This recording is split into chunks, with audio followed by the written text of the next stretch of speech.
Kia ora koutou. We're here in the beautiful Te Whanganui Atara, ahead of the premiere of the show Music Portrait of a Humble Disabled Samoan, and I am sat here with Fonotī, Pati, Umaga.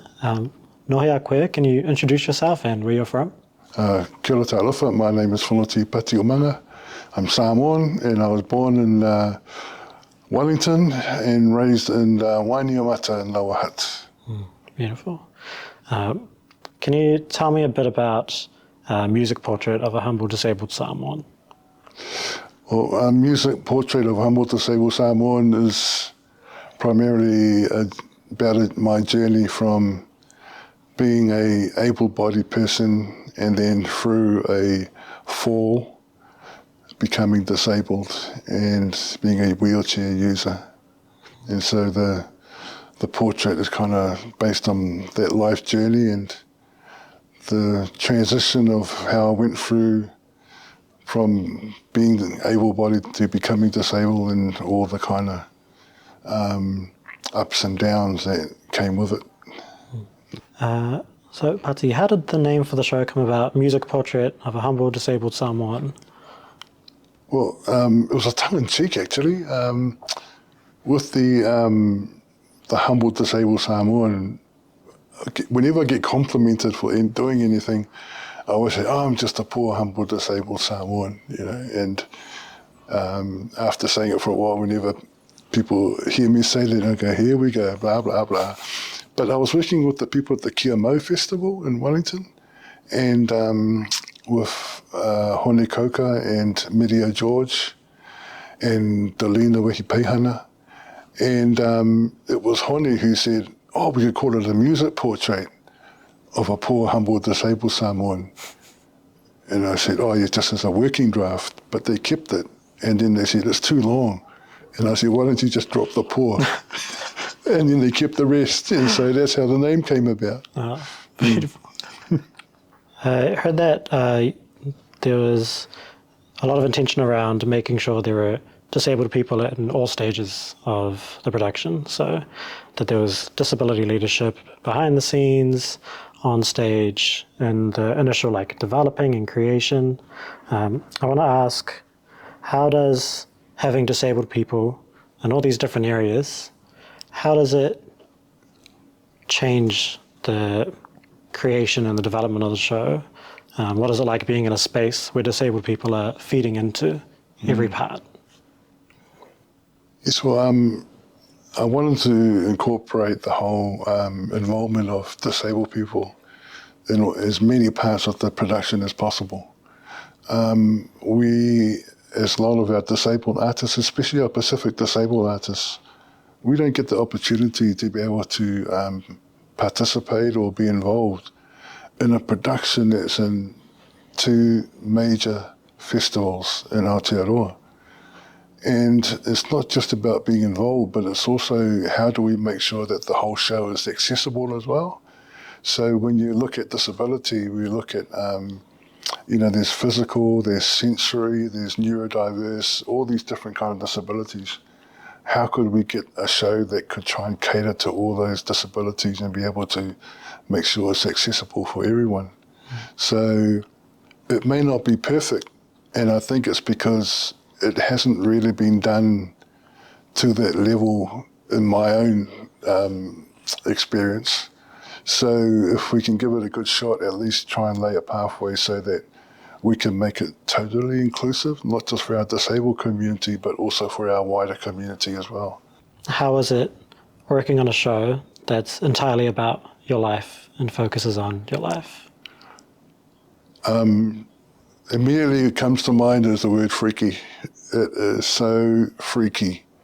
And the reason why is because my journey has always been my journey, and I've never considered it to be of any significance for anyone else other than myself.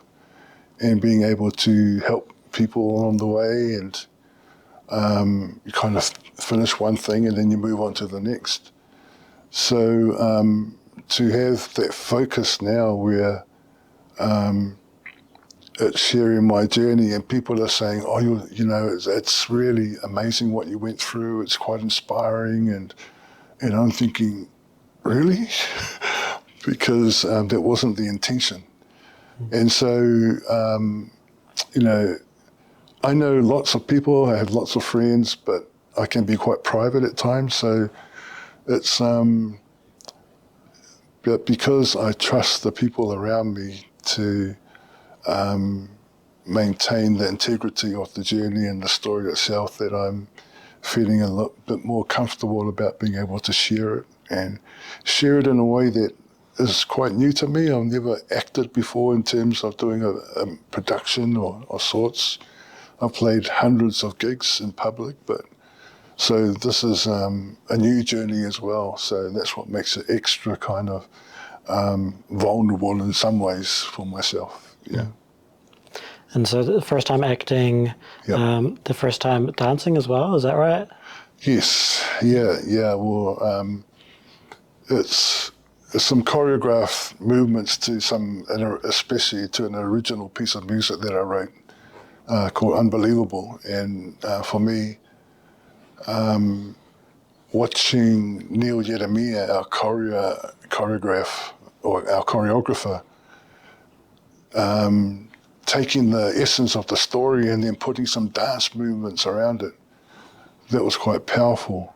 And then, but it's the first time I've ever worked doing choreographed dance movements for anything. Yeah. Yeah, talk about vulnerability. Especially Yes. you have a show that's about you, and then there's also these added layers. Well, it's cool because it's also based around music. It's a music portrait. Yep. But then there's also these added layers of like first time acting, first That's time right. dancing. Yep. This is That's my right. story. Yeah. How did you stay vulnerable throughout like the creation and the making of it? Well, I think I have to thank Nathaniel Lees, our director, for doing that, because we've been friends for a long time, and after my accident, we kind of lost touch for a while, and I called it an accident, but they called it a fall, because for some reason it may not entirely just be an accident with the way things have happened. But with Nathaniel, he was, I looked up to him in terms of the guidance that I needed to actually be comfortable in terms of being able to portray my story on stage. So I still don't know if I'll deliver, but I'm going to do my damn best to be able to do so 110%, so typical musos, we always have to add another 10, like with our volume, it always has to be 11, not a 10, so 110%, definitely. Awesome. Yeah. Just that little Just bit a little bit more. more. Can we expect to see you back on the bass for the show? Yes, yeah. We can cut it if that's a spoiler. No, it's okay. Not unless Nathaniel rings and it's a spoiling us. No, but I will be doing a bit of playing bass again. It's been quite cathartic, is that the word? To have to pick up the bass again and to try and use the fingers after so many years of not playing to really try and get my chops back, to be able to get my playing back into gear, and slowly it's coming back, and it's been like a form of rehab for me, which is, it's quite, I don't know, it's quite surreal really to be able to get back into playing again, especially at my age, because I thought I'd never be playing bass again, just maybe producing music, but not playing, Oh, cool. I can relate to reconnecting with something over the Christmas holidays. I rediscovered my grandpa's old keyboard that he used when he was making music. Oh, really? So my granddad used to like tour Rotorua and sort of tour around the islands. One-man band. He had a keyboard that did like drums. The set bottom half does bass and the top half does synth, and he used to sing songs and sing music. And I was lucky enough to find that keyboard again and set up in my bedroom. And now I can just like twist from my computer chair over to the keyboard and start plunking away. That's cool. Have you found that playing bass again has maybe brought back memories or has reconnected to other parts of yourself that maybe you weren't connected to for a while? Yes, yeah, it has actually. When I think about music now, I think about my granddad. He lived in Samoa, in a village called Umaga, and back in the the 1920s, late 1920s, they were part of what was called the Mau movement, and that was part of the movement that was basically activism, protesting in terms of Samoa maintaining its independence away from the New Zealand administration at the time. And they were having a peaceful march in Apia, and they were shot upon by the New Zealand police force at the time.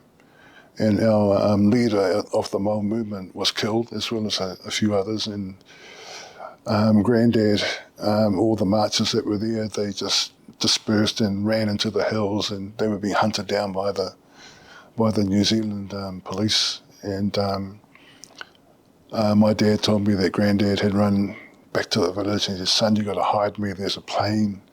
They got a plane up in the air and a machine gun, a spotlight coming around and looking for us and shooting us." And I was looking at my dad and I was going, "Oh, whatever. There were no planes in Samoa in the 1920s." But it was a tiger moth, and it really did go out, with the spotlight and shooting at the villagers that took part in the protest. But my granddad wrote a song. He was a composer, and he wrote a song about that particular time, the Mau movement. And I re-recorded it with my family, and we managed to bring the song into the studio. And the way we recorded it, got some software that could bring together our granddad with his group of men that were chanting the tune. It was 11 minutes long, and recorded it with my extended family. We brought them in and we merged the vocals together to make it sound like we're all singing the same. And that was a really amazing project. And so part of that song will be performed on the production as well. So that's been the kind of real, moment of acknowledging Granddad's legacy.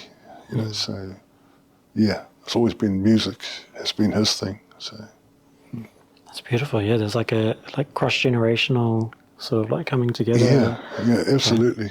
Yeah. Yeah. And it was funny because when we were recording in the studio, there were things that happened which you wouldn't think would happen. Like just there's this energy that was in the room that you just felt like there was people in there listening. And I know that there were some parts where if it didn't sound right, it didn't feel right in the room as well. And then we kept adjusting things till suddenly the buzz was quite electric, and it just went, okay, fair enough, I know you're around, and yes, okay, I can hear you, feel you. But it was that kind of energy, and it really helped me to kind of think that there was still a connection with the song and the kind of activism that I used to do back in the day with the protest movement for the Springbok tour and doing things like the Samoan citizenship issue, where we did a big protest march here in Wellington for our Samoan community. So all those kind of images of stuff that we did back in the day and connecting to Granddad's legacy as well. That's beautiful. So even though Music Portrait of a Humble Disabled Samoan focuses on your story, there's also some other stories involved, right? From the wider community. Can you speak to any of the other stories in the show? Yeah, sure. Originally I did want the story to focus a lot more on people who were around me, who guided me through this journey of being disabled. And one of them was my old school friend, who we were at college together. And he was, I didn't see him after he turned 18 and found out later in life that he'd jumped off the Petone Wharf and broke his neck and became a wheelchair user, became disabled. And then I met him later, and then by then I was in my 30s. And I saw him, and then I just kind of avoided him. I didn't know how to go up and say hi. And then But after my fall and while I was recovering at home, he started coming around to my place and started helping me through and bringing in other people to come and meet with me and support me. And I think, wow, what goes around, eh? So I've also done some work with Tariana Tūria. Back in my walking days as a youth worker when I was working with street kids, and Tariana was doing the same as well. She was doing community work and got to meet her and Moana Jackson, great Māori leader who was my English and Māori teacher at Wainemata College and taught me my first whai kōrero. And so, and my parents, of course, and family, but it's lots of people, and I try to make the focus about them. But Nathaniel, the director, just kind of looked at me and went, "This journey's about you, Pati. We need to tell that story." I went, okay, and that's how it's come about. Yeah, I do want to ask about being Samoan and disabled. It's in the title of the show, but also I know that I would imagine that being Samoan and separately being disabled are two different experiences, and then when you combine them, it's an even more unique experience. I think about in Māori culture, so in my whānau, right, one thing that I've thought about being both Māori and disabled is, so manaakitanga in my whānau, if you see someone that looks like they need help, you rush in and you help them, and you don't ask if they need help. You just get up and do it. But when you're disabled, sometimes you don't want people to rush in and help you. But there's just like interesting places where, culture and being disabled sort of interact and either clash or work together. I wonder, what is it? What aspects of being both disabled and Samoan together?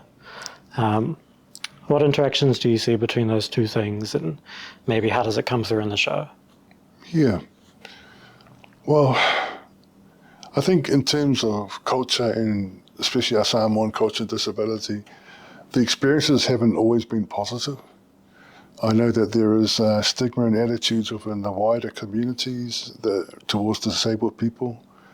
We talk about ableism and the way ableism impacts us as disabled people. And in our culture, there is also I guess there was some extra added stigma in terms of cultural attitudes. The stories about, oh, you're disabled because your family's cursed and that's the reason why you're disabled. And, I've had friends who said, oh, I had cerebral palsy and I wanted to dance, but my family wouldn't let me. Every time I went to go to dance, they'd just push me back and say, get back in your corner. And I guess, and I wonder sometimes if a lot of that is because of the Christian influence at the time and the way, I guess when I think about polio and what that was, how we had how our people were lepers, they had those leper colonies back in the day and leprosy. And I think that also that has carried through some of the generations. And for a lot of our people, they always kept at home. They didn't want to be seen. Could be an embarrassment to the family. And so there's this thing of overprotection as well.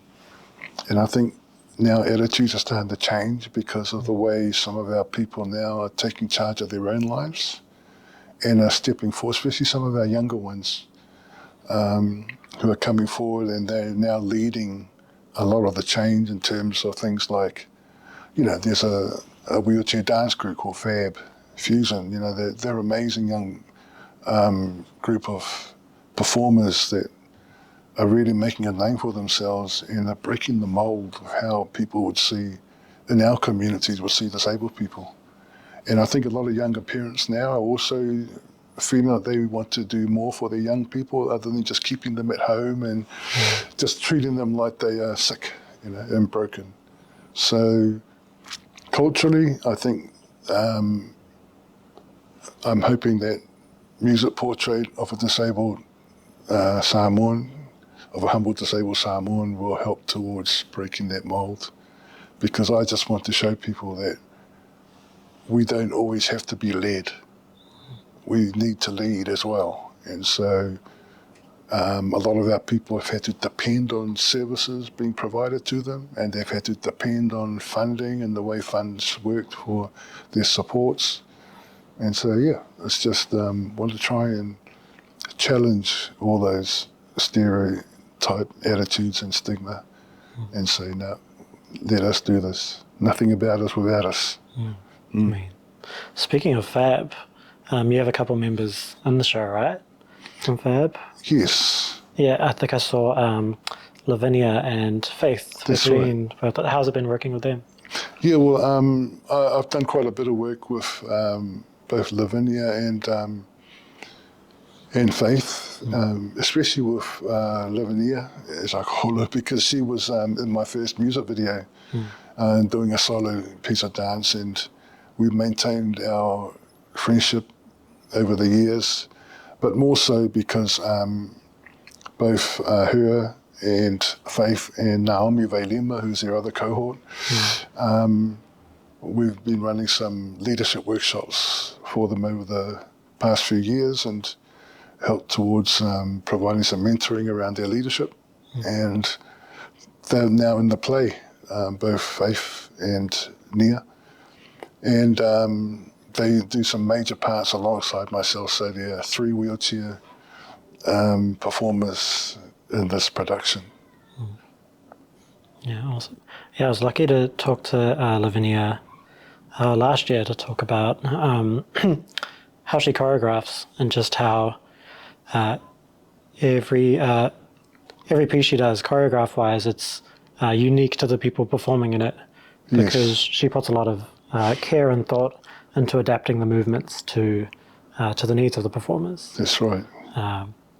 So yeah, very lucky to have Fab, Lavinia, and Naomi, Faith as friends of the D-list as well. Yes, oh, that's great. Yeah, no, they're amazing young leaders, and you know, I feel privileged to have been able to feel that I've contributed to part of their leadership development along the way, and for them to be involved in the production as well. And even Naomi is involved, but she's involved behind the scenes, you know. So it's a great connect. Yeah, I love it. How do you imagine a disability Pacifica art scene looking if it was fully supported by the industry and had all the money and all the access to all of the stuff that it needs? How do you imagine an art scene to look like? I can imagine an international disability arts festival, and I can imagine an Indigenous disability international arts festival. And why I say Indigenous is because I feel that our story as Pacific artists resonates with other Indigenous cultures around the world, and that it would be great if we can have our own festival that was fully accessible, that covered all the different formats of disability and was led by our people, and we were the ones running behind the scenes and organising everything in support of other, working collaboration with other festivals. And I would point immediately to the Aotearoa New Zealand International Festival of the Arts and the Auckland Arts Festival, because they're the ones who have had the courage, alongside PANS, who have collaborated together to bring out the music portrait of a humble disabled Samoan. And for me, that should be a first step towards achieving that goal of having our independent, Indigenous disabled arts festival to take to the world, but we have it here in Aotearoa. Yeah, beautiful. I don't know, you could have given an answer that so perfectly speaks to the humble part of the show. I asked you about disability Pacifica arts, and your first thought was an international festival, which is really beautiful. Thank you. That I'm imagining it now, and that's the perfect encapsulation of nothing about us without us. Yeah, an international festival, Indigenous festival where disabled people are running it. Yes. I think it's possible. I think it's coming. Oh, I absolutely believe it's possible now. I didn't think we could ever be involved in, for example, these arts festivals. So, and to have both Lavinia and Faith being involved, that kind of opens an opportunity as far as I can see as well, you know. So it's basically being able to have an opportunity for a legacy and then being able to hand the mantle over to the younger ones who can come through. And I look forward to the day when they can just come up to me and say, thanks, Pati, you can get out of the way now, we'll take over. So that'll be like, yes. Yes, you can rest now. Absolutely, I can rest and make sure I get free entry into all of the events that you run. Yeah. Beautiful. Music Portrait of a Humble Disabled Samoan is playing at Te Ahure Toyo Tamaki Auckland Arts Festival from the 5th to 8th of March, and at the Aotearoa New Zealand Festival of the Arts from 12th to 14th of March. Pati, thank you for talking with me today. Thank you, Jagan. Nice to talk to you. Malo. Yep, I'll see you at the show. Absolutely. I'll get you a comp. Oh, yes, please.